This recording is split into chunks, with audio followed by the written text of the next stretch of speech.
Welcome everyone. My PhD topic is about maxillofacial surgery in patients with cleft lip and palate. I'm Alexander Schulze-Wenning, a medical doctor, PhD and dentistry student here at Semmelweis University. I would like to increase the healthcare accessibility for patients with cleft lip and palate by reducing the invasiveness through research-based clinical decision-making. I want to reach this with my two specific goals. Mainly the first one in this case is a comparison between two types of palatoplasty, the one-stage and two-stage palatoplasty, comparing maxillofacial growth and speech outcome in patients with uni- and bilateral cleft lip and palate. My second topic will be investigating the clinical applicability of salivary microRNA in early tumor diagnostic. So my first topic, one-stage or two-stage palatoplasty, comparing maxillofacial growth and speech outcome in uni- and bilateral cleft lip and palate.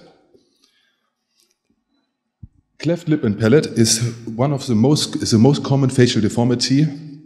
It's with 1 in 600 live births and even higher in Southeast Asian countries. It results embryologically from a non-fusion of the lip, alveolus, soft and hard palate. Surgically, to approach this problem, there are mainly two ways to do so, either by one-stage or two-stage surgery.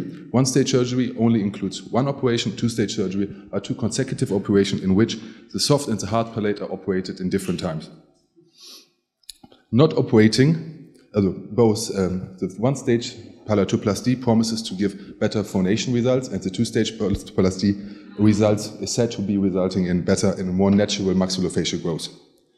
Not operating either of them would leave the patients with a huge psychological as well as physiological problem for their life, as well as stigmatize them as social outcasts. Both the ability to properly pronounce and speak, as well as natural maxillofacial development, are huge contributors to life quality. In many undeveloped and yet developing countries in this world, such operations are not feasible and affordable for everyone. So, by proving that one-stage surgery is at least as clinically applicable as two-stage surgery, one could double the amount of surgeries performed. Yes. Furthermore, in our society, where with this malformation no one is left alone, it could significantly reduce the anesthesia exposure for this young growing patients, by this reducing the harmful effects on the nervous system. Since there is no evidence yet and no universal guideline which operation to perform, I want to investigate which patient population is benefiting more from either one-stage or two-stage palatoplasty. So the clinical question which came up was, which patient population benefits more from either one-stage or two-stage palatoplasty? As a population, we had patients with uni- and bilateral cleft lip and palate. The intervention is one-stage palatoplasty. As a comparator, we have two-stage palatoplasty. For outcomes, primary outcomes, we looked at cephalometric data. In Netherlands, the cephalometry is measured in angular point angles and linear angles. Netherlands is measured via nasometry. For secondary outcomes, we consider crossbite, velopharyngeal insufficiency, as well as rate of fistula formation. My hypothesis is that one-stage palatoplasty has the same or better clinical outcome than two-stage palatoplasty. It could double the amount of surgeries performed and decrease the anesthesia exposure. So this was the findings we had in PubMed 84, Embase 100, Central 9. This is the search key we used on the 25th of October. And we ended up from a total of 193 in the beginning with 36 eligible texts, papers.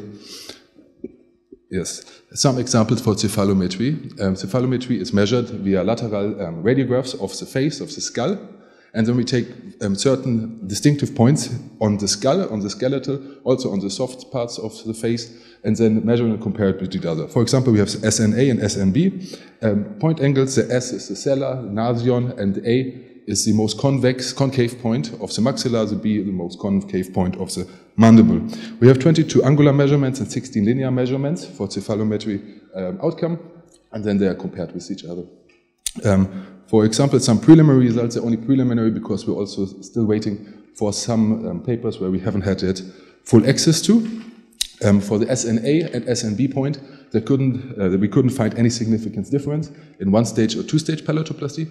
So this is already kind of promising because I try to show, or I hope to show, that one-stage is at least as acceptable as two-stage. So with this, doubling the amount of operations. My second topic is investigating the clinical applicability of salivary microRNA as an early cancer diagnostic factor. It's a proof of concept meta-analysis.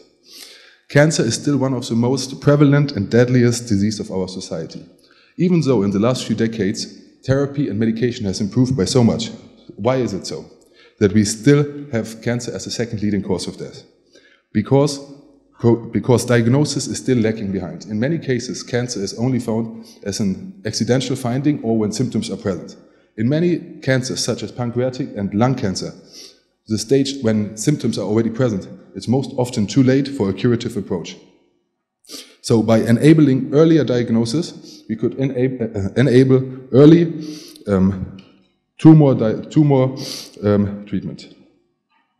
There is, in the last few years, there have been growing evidence for blood plasma microRNA as a good early tumor diagnostic factor, but saliva is better. Saliva does not need any trained professional in drawing the blood. No doctor or nurse is needed. That can be performed at any time, in any circumstances, in any location. There is zero risk of needle prick injuries for the physician, as well as zero risk of introducing any kind of infection into the patient. By enabling salivary microRNA tumor diagnostic, one could massively increase the population which has access to early tumor diagnosis. Patients who generally avoid going to the doctor overall, or also avoid needles because they're needle phobic, could also be reached.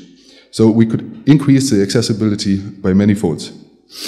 Moreover, in this year, new research have shown that microRNA in saliva is abundantly found and stable. So this proves the feasibility of it. As well as new studies have proven that we can find specific microRNA expression patterns in the saliva, so with it also identifying the primary tumor. My aim is to investigate the clinical applicability of salivary microRNA as an early tumor diagnostic marker. The clinical question which came up is salivary microRNA an applicable early tumor diagnostic marker? As patients, we used, as population, we use patients with cancer. As intervention, salivary microRNA. As comparator, blood plasma microRNA. Outcomes, we will look at sensitivity, specificity, and diagnostic odds ratio. The hypothesis is that saliva is as sensitive and specific as blood plasma samples in early tumor diagnosis. This could enable us an early targeted treatment which is accessible for everyone, the diagnosis. This was the search key I used, and this will still be developed further. So with the words of Nietzsche, I would like to thank you all for your attention. There will be always rocks in the road ahead of us. There will be stumbling blocks or stepping stones. It all depends on how you use them. Thank you very much.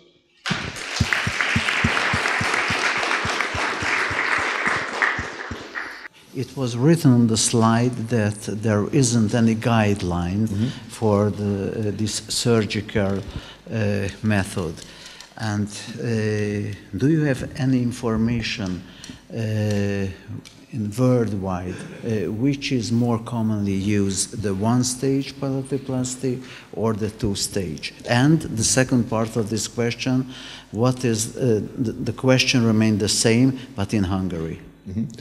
So there are no worldwide universal guidelines. Every clinic for itself has a guideline, obviously, on how to proceed. In different cases, it's always done by a multidisciplinary team made of dentists, surgeons, maxillofacial surgeons, speech therapists, so a multidisciplinary team. And then for each hospital, there are guidelines put down.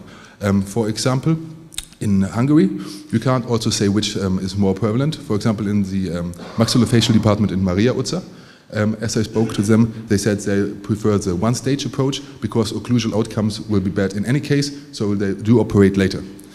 Professor Nagy, who is working in the pediatrics department, he prefers a late two-stage approach in which the soft palate is closed within around the 6 months of life and the hard palate at the 4th year of life.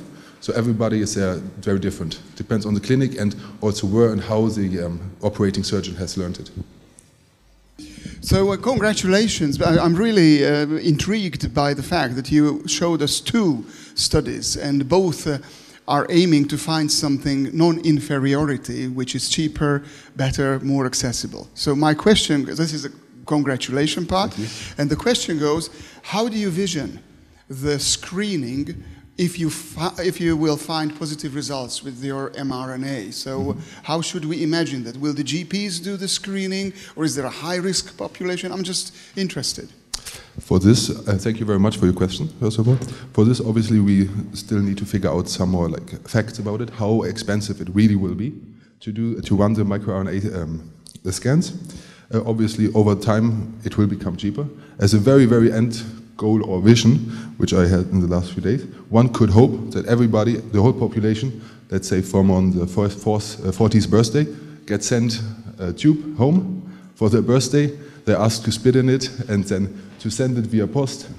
Don't have to pay anything, and then they get the result if they're in any kind of risk for cancer, or if they have some kind of tumor or cancer in the body present. So just scan the whole population. Obviously, this will not be feasible in the very beginning, but as a very end goal, this could be great, I think.